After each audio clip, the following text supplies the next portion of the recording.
श्री स्वामी समर्थ. नमस्कार मंडळी. तर आजच्या व्हिडिओमध्ये आपण पाहणार आहोत तर पहिल्या श्रावण सोमवारी तुम्ही पूजा केली असेल, घरीच पूजा मांडली असेल, तर दुसऱ्या दिवशी त्याची योग्य पद्धतीने उत्तर पूजा कशी करावी, साहित्याचं काय करावं. तर श्रावणातल्या प्रत्येक सोमवारी आपण शिवलिंगाची पूजा करतो, शिवामूठ वाहतो, शिवलिंगावरती शिवामूठ वाहतो, बेलपत्र, फुलं वाहतो. जर तुम्ही ही पूजा घरी केली असेल तर तुम्हाला त्याची उत्तर पूजा योग्य पद्धतीने करणं गरजेचं आहे. किंवा जर मग तुम्ही मंदिरात जाऊन ही पूजा केली असेल तर उत्तर पूजा करायची काही गरज नाही. पण जर तुम्ही ही पूजा घरी केली असेल तर मग त्याची योग्य पद्धतीने उत्तर पूजा करणं हे अत्यावश्यक आहे. तर ही उत्तर पूजा योग्य पद्धतीने कशी करायची हे मी तुम्हाला आजच्या व्हिडिओमध्ये सांगणार आहे. तर जास्त उशीर न करता लगेचच आजच्या व्हिडिओला आपण सुरुवात करूयात. तर दुसऱ्या दिवशी सकाळी लवकर उठून आपली नित्य कामे आटपून स्वच्छ स्नान करून शुचिर्भूत होऊन देवाची मनोभावे पूजा करायची आहे. त्यानंतर जर तुम्ही वेगळी पूजा मांडली असेल तर महादेवाची सुद्धा दिवा लावून घ्यायचा आहे, पूजा करायची आहे. नैवेद्यासाठी काय बनवलं असेल तर नैवेद्य अर्पण करायचा आहे. त्यानंतर कळत नकळत एखादी चूक झाली असेल तर भगवान भोलेनाथाकडे क्षमायाचना करायची आहे. धूप दीप ओवाळायचा आहे. त्यानंतर आरती करायची आहे. तर सर्वात आधी गणपतीची आरती करावी, त्यानंतर भगवान शंकरांची आरती करावी. नैवेद्यामध्ये तुम्ही जर काही गोड बनवलं असेल तर नैवेद्य अर्पण करावा, नसेल तर तुम्ही दूध साखरेचाही नैवेद्य अर्पण करू शकता. आणि हात जोडून देवाला प्रार्थना करायची आहे, तुझे वास्तव्य आणि कृपादृष्टी सदैव आमच्या कुटुंबावर कायम राहावी, अशी मनोभावे प्रार्थना करायची आहे. त्यानंतर आपण देवांना आगमन पुनरागमन असे बोलून सर्व पूजा उचलायची आहे. तर या पूजेमध्ये आपण जे फुलं वापरलेली आहेत किंवा खंडित जे आपल्याकडे बेलपत्र आहे, त्याचबरोबर जी आपण बेलपत्राच्या गाठी काढलेल्या आहेत किंवा कुरतडलेली तुटलेली फाटलेली बेलपत्र आहेत ती साईडला काढून ठेवलेली आहेत. हे सर्व साहित्य इतर कुठेही न टाकता तुम्ही एखाद्या झाडाच्या बुंद्यामध्ये टाकून द्यावीत किंवा मग शेतामध्ये मातीमध्ये पुरून टाकली तरीही चालतील. आणि जरी तुम्ही बऱ्याच जण आता शहरामध्ये राहतात तर शेतामध्ये वगैरे आपल्याला टाकणं शक्य होत नाही, तर तुम्ही झाडाच्या बुंद्यामध्ये सुद्धा टाकू शकता. किंवा मग तुम्ही गावाकडे राहत असाल तर शेतामध्ये मातीमध्ये पुरून टाकलं तरी चालेल. किंवा मग जर तुम्हाला शक्य झालं तर वाहत्या पाण्यामध्ये सुद्धा तुम्ही विसर्जित करू शकता. तर वाहत्या पाण्यामध्ये हे सर्व साहित्य विसर्जित करायचं आहे. पानं, फुलं, दुर्वा हे सर्व साहित्य तुम्ही वाहत्या पाण्यामध्ये विसर्जित करू शकता. पण पाण्याचे प्रदूषण होईल अशा काही गोष्टी तुम्ही पाण्यामध्ये अजिबात विसर्जित करू नका.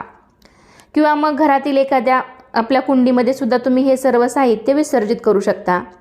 आपण पूजेमध्ये देवांना जो नैवेद्य दाखवलेला आहे, फळं वगैरे असतील, काही तुम्ही पेड्याचा वगैरे नैवेद्य दाखवला असेल, तो सर्वांनी प्रसाद म्हणून वाटून खायचा आहे. तसेच रुद्राक्षाची माळ असेल, गणपतीची मूर्ती असेल, शिवपार्वतीचा फोटो असेल तर हे सर्व साहित्य आपण आहे त्या ठिकाणी परत ठेवणार आहोत. कापड वापरलं असेल तर ते कापड तुम्ही एखाद्या गरजू लोकांनाही दान करू शकता. जर तुम्ही कलश मांडला असेल तर कलशातील पाणी घरातील झाडांना देऊ शकता. जे बेलपत्र आहे तीही तुम्ही वाहत्या पाण्यामध्ये विसर्जित करू शकता. किंवा झाडाच्या बुंद्यामध्ये, झाडाच्या मातीमध्येही तुम्ही विसर्जित करू शकता. शिवलिंगावरती आपण जी शिवामूठ वाहिली होती ती काढून घ्यायची आहे. शिवलिंगावरील जे धान्य आहे ते आपण प्रत्येक सोमवारी आपण वेगवेगळे वापरणार आहोत. तर पूजेमधील सर्व तांदूळ एकत्र करून हे धान्य तुम्ही पक्ष्यांनाही खाऊ घालू शकता किंवा वाहत्या पाण्यामध्ये सुद्धा विसर्जित करू शकता. पाण्यामध्ये सुद्धा बरेच जलचर राहतात, त्यामुळे तुम्ही पाण्यामध्ये जरी हे धान्य टाकलं तर त्यांना सुद्धा ते खाण्यासाठी उपयोगी पडेल. तसेच जी शिवपिंडी आहे तर ती सुद्धा तुम्ही देवघरामध्ये ठेवून द्यायची आहे. देवासाठी जे आपण हळदी कुंकू किंवा इतर साहित्य वापरलेलं आहे तर ते सुद्धा तुम्ही जागच्या जागी ठेवून द्यायचं आहे. उत्तर पूजेच्या दिवशी म्हणजेच मंगळवारी तुम्ही ही उत्तर पूजा करायची आहे. तर ज्या दिवशी तुम्ही ही उत्तर पूजा करणार आहात, मंगळवारी तुम्ही ही उत्तर पूजा करणार आहात, तर तुम्हाला काही नियमसुद्धा पाळायचे आहेत. तर तुम्ही अंघोळ न करता कधीही पूजा करू नये किंवा उत्तर पूजासुद्धा करू नये. पूजेच्या साहित्याला देखील हात लावू नये. पूजा तुम्ही कधीही शांत मनाने करावी. दुःखी किंवा संताप मनाने पूजा कधीही करू नये. या दिवसामध्ये मांसाहार करू नये. घाणेरडी किंवा मळकट कपडे घालून कधीही पूजेला बसू नये. तर हे सर्व साहित्य आहे, म्हणजे चौरंग वगैरे तुम्ही पूजेसाठी मांडला असेल तो सुद्धा आपण आहे त्या जागेवरती ठेवून द्यायचा आहे. दिवा लावला होता तो देवघरामध्ये तसाच ठेवून द्यायचा आहे. तसंच दिव्याला शांत होऊ द्यायचा आहे. दिवा लगेचच आपल्याला विझवायचा नाही. आपण देवघरामध्ये हा दिवा तसाच ठेवून द्यायचा आहे. त्यानंतर आपण जे काही ग्रंथपठण केलं असेल, शिवलीला अमृत असेल किंवा अजून तुम्ही कुठले ग्रंथ वाचले असतील तर ते व्यवस्थित गुंडाळून आहे त्या जागेवरती परत ठेवायचे आहेत. देवासाठी जे आसन म्हणून आपण कपडे वापरले होते ते सुद्धा व्यवस्थित घडी करून जागेवरती ठेवून द्यायचे आहेत. त्यानंतर चौरंग उचलून आहे त्या जागेवर ठेवून चौरंगाखालील जागेला किंवा वास्तूला नमस्कार करायचा आहे.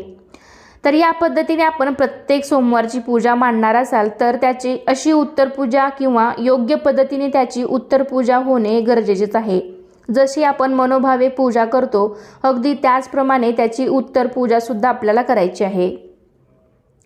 तर आय होप तुम्हाला आजच्या व्हिडिओमध्ये उत्तर पूजा कशी करायची याबद्दलची संपूर्ण माहिती मी देण्याचा प्रयत्न केलेला आहे.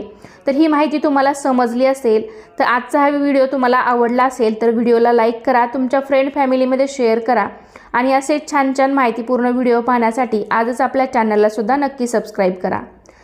चला तर पुन्हा भेटूया अशाच एका छानशा आणि माहितीपूर्ण व्हिडिओमध्ये. तोपर्यंत धन्यवाद. श्री स्वामी समर्थ.